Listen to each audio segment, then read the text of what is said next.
என்ன எப்போவும் மழை பெய்கிற சீசனில் வெயில் அடிக்குது, வெயில் அடிக்கிற சீசனில் மழை பெய்யுது அப்படின்னு ரீசெண்ட் டைம்ஸில் கண்டிப்பாக யோசிச்சிருப்பீங்க. அதுக்கு என்ன காரணம்? கிளைமேட் சேஞ்சோட ஒரு சின்ன எக்ஸாம்பிள் தான் இது. இதோட நிலைமை கொஞ்சம் மோசம்தான், அதுதான் உண்மை. Deforestation, fossil fuels, over consumption, industrial pollution, modern life ஸ்டைல்னு எர்த்து ரொம்ப காலமாக அடி வாங்கிட்டு இருக்கு. இயற்கையோட பேலன்ஸே கொஞ்சம் கோளாறாக தான் இருக்கு.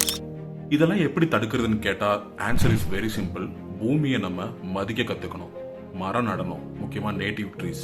ஃபுல்லாக சேஞ்ச் பண்ண முடியாட்டியும் கோல், பெட்ரோல் யூசேஜை கம்மி பண்ணி விண்ட், எலக்ட்ரிக், சோலார்னு அந்தந்த எனர்ஜி சோர்ஸை யூஸ் பண்ண கற்றுக்கணும். ஷார்ட் டிஸ்டன்ஸுக்கு சைக்கிள் ஆர் நடந்தே கூட போகலாம். நம்ம லைஃப் ஸ்டைல் சேஞ்சஸை மாற்றுறதே இந்த விஷயத்தில் ஒரு பெரிய மாற்றத்தை உருவாக்கும்.